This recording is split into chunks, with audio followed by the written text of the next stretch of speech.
magandang tanghali. Kumikinang na ulo, Diego Bandido.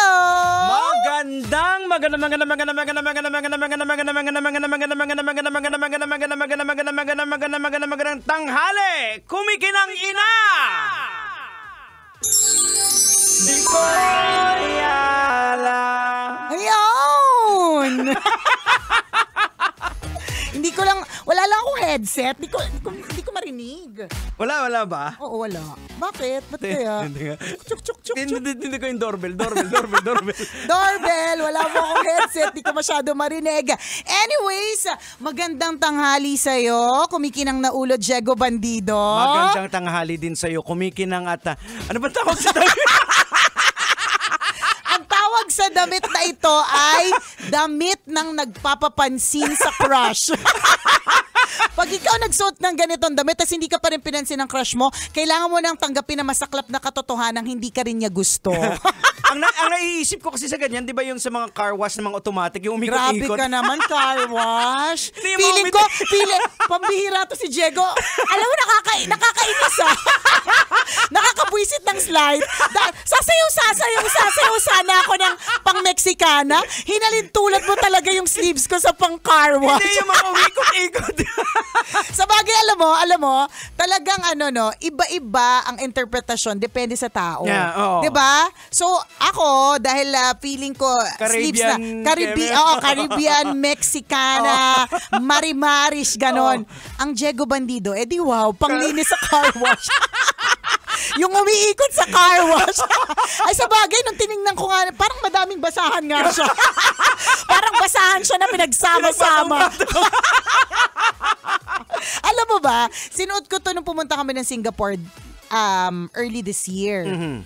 Tapos, nung pag-open nung bago mag-open yung Universal Studios Singapore, merong palagi, hindi ko sure kung Pilipino, pero may feeling akong Pilipino siya eh. So parang host siya na wini-welcome yung mga tao sa may entrance. Mm-hmm. Tapos, ang sabi niya, parang kailangan lang sagutin yung tanong, may prize. And syempre, pag prize, sa Singapore yun. Yun, diba? So, syempre, diba? Ay, ako nga, tama ka, Singapore yun. Di syempre, lalaban tayo. Kiddie party nga na ang papremyo, eraser, lumalaban ako.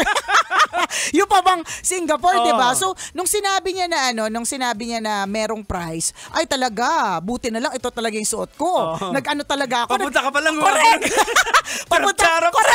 Charap. Talaga. Ang ending, to make the long story short, sa pagka-apple ng suot kong t-shirt na ganito, tapos sa pagka-apple ng sagot ko, di ako yung nanalo. Di ba? Ang napanalunan ko ng Diego parang kasi di ba pagka sumakay ka sa mga rides, usually ang haba ng mga pila. Mm-hmm. So ang parang napanalunan ko ay passes para mapabilis, para hindi ko kailangan pumila. Di ba? Kunting kapalan na mukha. Ayan yung mga tinuturo ko sa mga anak ko. Kailangan kapalan niyo yung mukha ninyo para hindi kayo magutom pagdating ng araw. Hindi, diba? dapat ituro mo lang kay Prince lang. Kay Prince kasi hindi ba Princess. Given na. Okay na yun. Makapal na talaga yung mukha niya. Nakakaloka. Anyways, magandang tanghali po sa inyong lahat. Sana po ay maganda po ang inyong gising. Mm-hmm. Sana po ay masarap ang inyong ulam. Correct. At higit sa lahat, sana po wala kayong hangover. Ay, yan. Speaking of hangover. Meron ako. Uy, Sinigoliala. Nalasing! Maraming resibo. Pero ito yung na-realize ko. Pagka ang Love Radio ay nag-party-party. Pagka ang Love Radio ay nag-iinom. Yan, di ba? It's always clean, good fun. Diba, no? Laging clean fun lang. Kasi, sa totoo lang, wala daw resibo, sabi ni Boy. Totoo ba? Hoy! Ang daming resibo kaya. Hindi, di ba? Pero sa totoo lang, nung natatakot ako talagang balikan yung mga pictures sa gallery ko, mga videos. Kasi baka mamaya, may mga ginawang mga kakaiba, di ba? Pero, ang na-realize ko doon, wala. Talagang clean, good fun. Mm-hmm. Plus, ramdam mo talaga yung concern sa bawat isa. Correct. Di ba? At At yun na dapat nakasama mong kainuman, ha? Oo. Yung hindi ka ikakapahamak. Yung bibidyohan ka lang, pero hindi mo ikakapahamak. Kasi totoo, Diego, ha? Unfortunately, hindi po lahat na ng mga nakakainuman natin talagang safe kasama. May mga iba dyan na nanakawang ka. May mga iba dyan na may gagawing hindi maganda sa'yo. Merong iba diba? na may pagnanasa pa sa'yo. Inaabangan ka lang. Totoo. Inaabangan na lang na maging marupok ka and all. Kasi nagiging marupok ka. Alam mo, sabi ko sa'yo, Diego, pagkatapos nung the next day, sino ba yung, alam mo kung kanino ako nag-message? Doon kay Labuching, yung dati natin DJ. Sabi ko, uy, Labuching, yung pinag-usapan natin, ha? Ang tagal na pinag-usapan nyo eh. Hindi ko nga maintindihan kung saan pa. Nakita mo ba kami nag-uusap? Oo, ang tagal. Sabi ko, ano kayong pinag-uusapan nila? Ayoko na. Ay, promise. Ang bulong ko lang palagi kay Carl. Sabi ko, Carl, bantayan mo yung ninang mo, ha?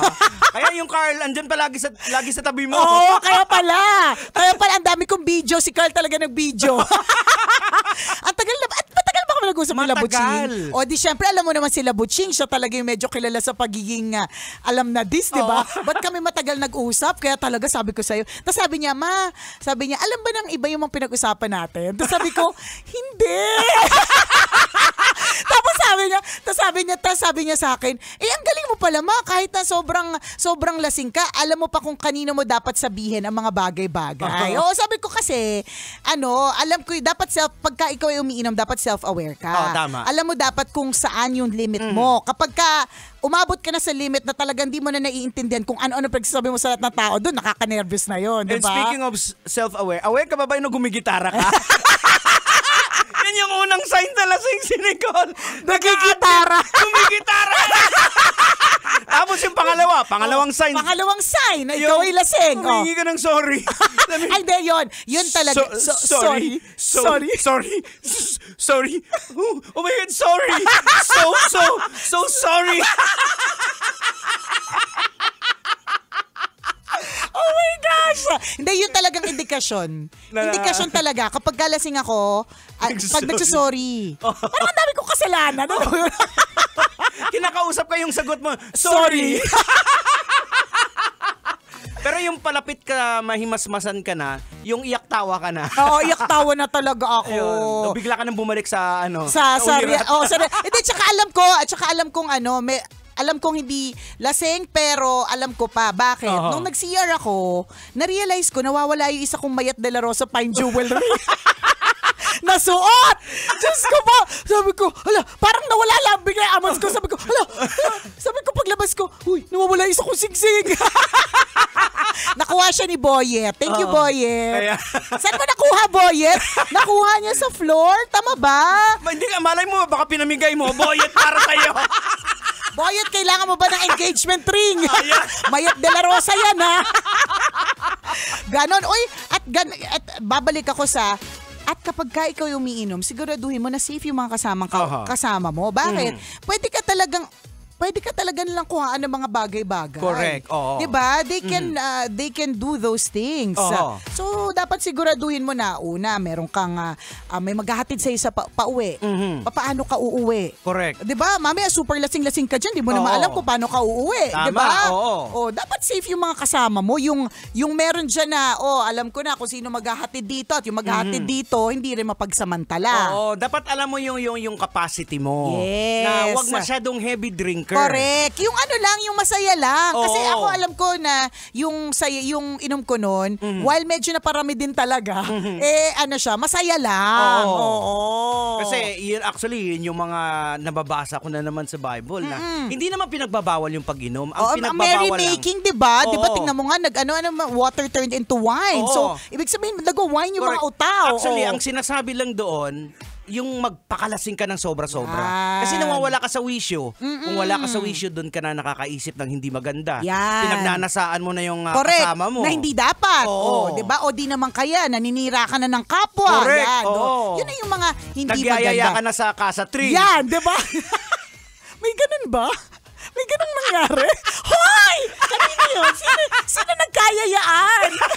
Wala. Wala bang ganun? Pero may nagsasabi, Casa 3 ako Kanino? Sino ang nagkayayaan? Nako, hindi ko alam yan, ha?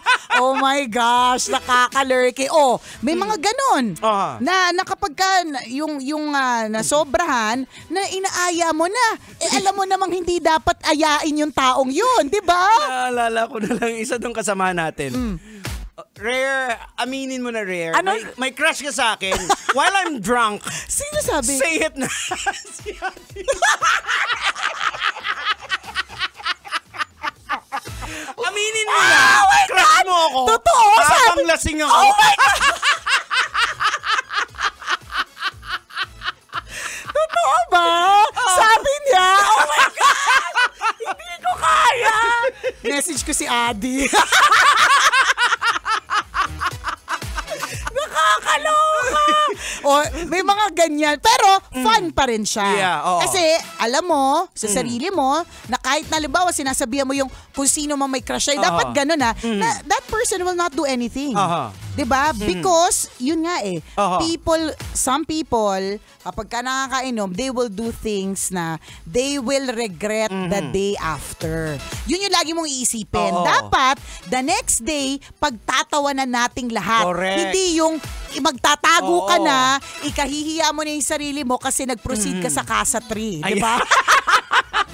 Sa Casa number 3. Ang pagkakamali lang, pag merong dalawa, babae at lalaki, tumabi na sa gilid, nagbubulungan Ayan na. na. Doon na nagsisimula yung hindi maganda. At kung halimbawa may ganyan na nagbubulungan na sa palipaligid, kayong mga hindi naman nakakainom, you have the responsibility. Ayan, correct. Minsan kasi, yun nga kaya nga it all boils down to sino ba yung mga kasama mo? Kasi meron mga iba dyan sulsol. Oo. 'Di ba? Oo. Ang hindi ko makakalimutan, there was one time na may sinamahan kami ni Chris Chopero dati na inuman. Yan ba yung 10 seconds walang mali? Oo!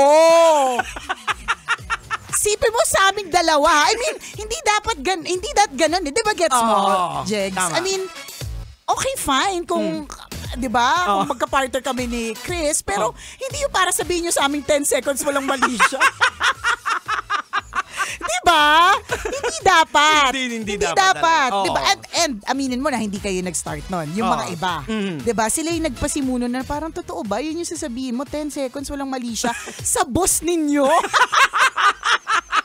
See? So, ibig sabihin, yun yung mga sinasabi nating, nako, kapag kami mga ganyan ang kasama sa inuman, delikado. Correct. Diba?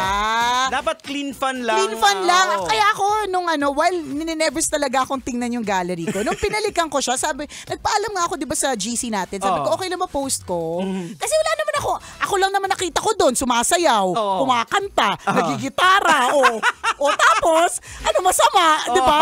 Masaya siya. Di ba? Ang di ko lang makakalimutan, meron isang bisita doon si Rocky Terra na, by the way, congratulations Rocky. Pero siya na siya na ang magkwento.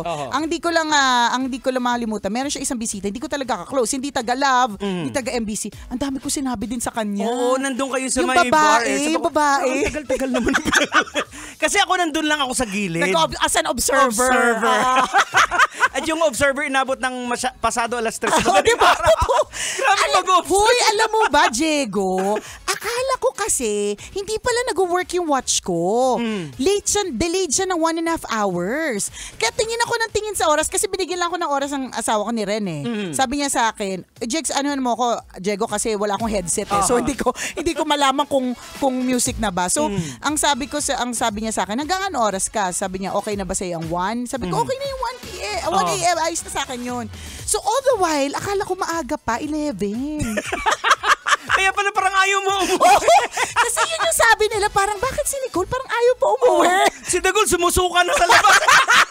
Tapos ako, hindi pa, si Uncle Dagol sumusuka. Ako, hindi pa ako sumusuko. Kasi sabi ko, maaga pa. Yung pala tumigil yung relo ko. Nasa 11:30 lang siya. Oh my gosh. Pero bottom line po, mga kabisyo, again, while tayo po ay nag-i-enjoy, important issues na we have to be responsible drinkers. Correct. And know your capacity. Oo. Yun ang pinaka-importante. Totoo yan. Diba? Na parang kapag ka naka-anim ka na shot ng ganito, alam mo sa sarili mo, mababangenge ka na, Oo. magsasabi ka na ng mga feelings mo dun sa boss mo. Hindi mo na maalala yung Correct. mga after ng pang-pito. Tama, May oo. mga ganun. Yan, oo, Oo. correct. Tama yan, 'di ba? So kung ipupush mo pa yung pang-pito, alam mo sa sarili mo, magigising ka na lang, nasa ibang kasa ka na, 'di ba? Correct. Oo. Oh, ganun. So mag-ingat. Ang bagal kasi ng cocktail eh. Nababagalan talaga ako sa cocktail, nabubusog lang ako. Actually, parang juice lang siya eh. Di ba parang juice Oo. lang? So syempre doon ako sa shooter. 6 na sunod-sunod. Oo, tapos ginanahan ka at tumira ka ng ng tequila. Ayan, di ba? Oo, pero nung tumira ka ng tequila, Doon feeling ko yung tequila yung yung Oo. pang talagang pangbangenge pang sa akin. shutdown. Ganun, ayaw mo tumigil. Ganun, ayaw mo tumigil. Teka. Oo, kasi alam ko, nung naka-6 pa na shooter, ayos na ayos man. Dami ko pang iniimbita eh. Party mo, Nicole. Alam nyo, ang cute nyo ni Dagol, nagkikitara kayong dalawa sabay. Uma-adlib. Pambira. Nakakaloka. Pero alam mo ko anong pinaka-classic. Oh. Alam mo ba may pasa ako sa may mga pasa ako Ala. may mga pasa ako sa braso. Alam mo kung bakit? Bakit? Nung umuwi na ako, nung finally inuwi na ako, inatid nila ako. Sabi ko, sige, umalis na kayo. Oo. Okay na ako dito. Hindi nila hinintay na nakapasok ako. Oh. Dahil alas 3 na ng madaling araw, hindi ko naman alam alas 3 na. Akala ko 11:30 lang. Di tulog na yung mga tao sa bahay namin. Di wala na nagbukas. Oh. Sabi ko sa'yo, nakaakyat ako ng bintana na walang oras.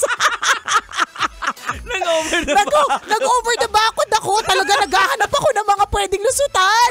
Nakaakyat ako ng bintana. Sabi ko sa'yo, ang taas nun ha. Pero hindi ko mawari na akyat ko siya. Basta ang alam ko lang, binuksan ko, inuna ko yung bag ko, saka ko nilusot yung katawan ko. Buti na lang, balingkinitan ako today. Sana'y okay po ang inyong araw, mga kabisyo. Correct. Ingat po 39 kayo. minutes after 12 o'clock. Kumikinang na ulo po, Diego Bandito. At kumikinang na Nicole Yala. Kailangan pa bang i-memorize yan? Basic! Kailangan pa bang i-memorize yan? Love Radio. Basic!